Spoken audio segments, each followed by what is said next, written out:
वो बचने के लिए अंदर की तरफ भागा तो उसको घर से घसीटते हुए इन लोगों ने उसके कपड़े उतारे, उसको नंगा करके जूतों से मारा है, मुंह पे जूते मारे हैं उसके। उसके बाद मेरे को धक्का दे दिया, मेरे बाल खींचे एंड मेरे को टच करा एंड मेरे पेट पे भी लात मारी, मेरे को वहां गिरा दिया। हम लोग को उठने ही नहीं दिया, लात घूसे चप्पल जो उनके हाथ आई उन लोगों ने हमें मारना शुरू कर दिया।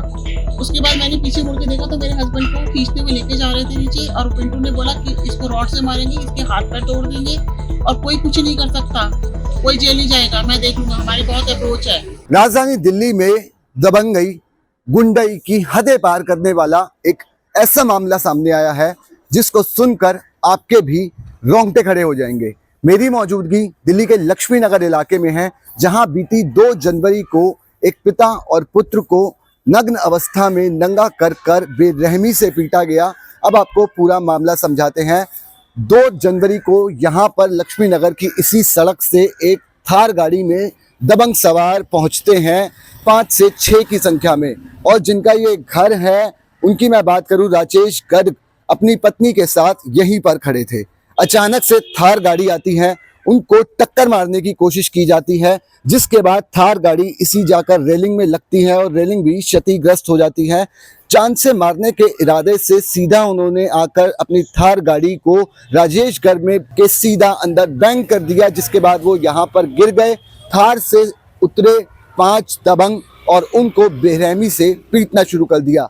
इसी गेट के नीचे एक जिम है जिसकी नीचे सीढ़ियां हैं अंडरग्राउंड, और उसी में बेसमेंट में जिम की सीढ़ियों में उसको लगातार राजेश गर्ग को पीड़ित को पीटा जाता रहा। लात घूसों थप्पड़ों की बरसात कर दी गई और ये बात यहीं नहीं रुकी, जिसके बाद जो थार में सवार दबंग थे वो घर में इस गेट से एंट्री लेते हैं और राजेश गर्ग के बेटे वासु को सीढ़ियों से घसीटते हुए नीचे बेरहमी से मारते हुए लाते हैं। इस पूरी घटना के दौरान वासु ने पीसीआर कॉल करी और पीसीआर कॉल में उसने कहा कि जल्दी आ जाओ, नहीं तो ये लोग मेरे पापा को जान से मार देंगे। यही वो सीढ़ियां हैं जहां से राजेश गर्ग को घसीटते हुए लेके आया गया, बेरहमी से पीटा गया, उसके बेटे वासु को इन्हीं सीढ़ियों से घसीटा गया।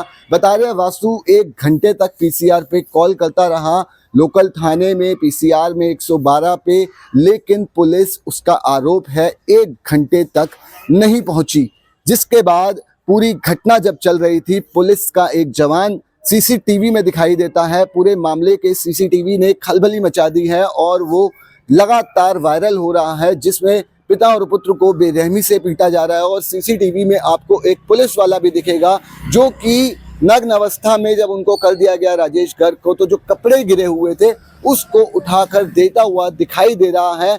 हैरानी की बात यह है, पुलिस के आने पर भी दबंग लगातार राजेश गर्ग और उसके बेटे वासु को घसीटते रहे, मारते रहे, लेकिन पुलिस मूक दर्शक बनी रही। 1 घंटे तक पूरी सड़क पे ये तमाशा चलता है। आसपास ये कॉलोनी दिखाना चाहूँगा मैं आपको, काफ़ी पॉश कॉलोनी है ये लक्ष्मी नगर की। आसपास काफ़ी लोग मौजूद थे उस दिन घटना के दौरान, और उस सब के बावजूद भी किसी ने बीच में इंटरवीन करने की, आने की और उनको रोकने की कोशिश नहीं की। पुलिस ने पूरे मामले में अब तक एक अरेस्टिंग करी है जिसका नाम सतीश यादव है। आरोप लगा है शुभम यादव पर, ओमकार यादव पर, पिंटू यादव पर, और पुलिस बता रही है कि 3 टीमें आरोपियों को पकड़ने के लिए लगाई गई हैं। दिल्ली के लक्ष्मी नगर में हुई दबंगई की शिकार पीड़िता रीटा गर्ग हमारे साथ मौजूद है, जिनके पति राजेश गर्ग और बेटे वासु को उस दिन बेरहमी से पीटा गया। मैम, क्या कुछ हुआ था उस दिन, आप यही खड़ी थी? हाँ जी, मैं यही खड़ी थी। पहले उसका नौकर आया शुभम, उसके बाद पिंटू आया है, उसका बेटा आया पिंटू यादव और विकास यादव। उन्हें गाड़ी से मेरे हस्बैंड को हिट करा है, वो यहाँ थोड़ी देर गए हैं क्योंकि मैं थोड़ा अंदर थी, मुझे नहीं पता, मैं गेट की उस साइड थी। दीवार तोड़ी उन्होंने, उसके बाद उन्होंने जैसे ही मैं अपने हस्बैंड को बचाने, उन्होंने तेजी सा मारना शुरू कर दिया। हम लोग को उठने ही नहीं दिया, लात घूसे चप्पल जो उनके हाथ आई उन लोगों ने हमें मारना शुरू कर दिया। उसके बाद मेरे को धक्का दे दिया, मेरे बाल खींचे एंड मेरे को टच करा एंड मेरे पेट पे भी लात मारी, मेरे को वहां गिरा दिया। उसके बाद मैंने पीछे मुड़ के देखा तो मेरे हस्बैंड को खींचते हुए लेके जा रहे थे नीचे, और पिंटू ने बोला कि इसको रॉड से मारेंगे, इसके हाथ पैर तोड़ देंगे और कोई कुछ नहीं कर सकता, कोई जेल नहीं जाएगा, मैं देख लूंगा, हमारी बहुत अप्रोच है। ये बोल के वो नीचे ले गया तो मैं फटाफट से पुलिस थाने भागी, पुलिस हेल्प के लिए। जब पुलिस नहीं आई तो मैं पुलिस हेल्प के लिए भागी। जब मैं पुलिस हेल्प के लिए मांगी तो पीछे से मेरे बेटे को घर से घसीट के, उसने आवाज सुनी तो बाहर आया, वो बचने के लिए अंदर की तरफ भागा तो उसको घर से घसीटते हुए इन लोगों ने उसके कपड़े उतारे, उसको नंगा करके जूतों से मारा है, मुंह पे जूते मारे हैं उसके, और यहाँ पे लिटा के उसको 10 से 15 लोग थे वो लोग, और धमकी दिया कि तेरे को जेल लेके जाएंगे, जेल के अंदर मार देंगे। क्या जेल के अंदर इतना ही कानून है हमारा? और किस बात के लिए जेल लेके जाएंगे उसे? अपने बाप को बचाने वो बाहर आया, इस बात के लिए जेल लेके जाया जाएगा किसी को? उन्होंने बोला कि, और उनमें से एक है ओंकार यादव, वो कोई पॉलिटिकल अप्रोच है उसकी, तो कहता है कि बड़े बड़े नेताओं के साथ फोटो डालता रहता है वो, और हमें 10 साल से डरा के रखा हुआ है कि हमारे पास पॉलिटिकल पावर बहुत है, ये हम कुछ भी कर सकते हैं, कोई प्रशासन हमारा कुछ नहीं कर सकता। मैम डिस्प्यूट क्या था यहाँ पे? मैंने सुना जिम है, सर प्रॉपर्टी मेरी है, हम प्रॉपर्टी खाली करने के लिए बोल रहे हैं, बस ये डिस्प्यूट है। इसी वजह से वो आए और अचानक हमला कर दिया और दोनों को बेरहमी से पीटा। हाँ जी, हमने।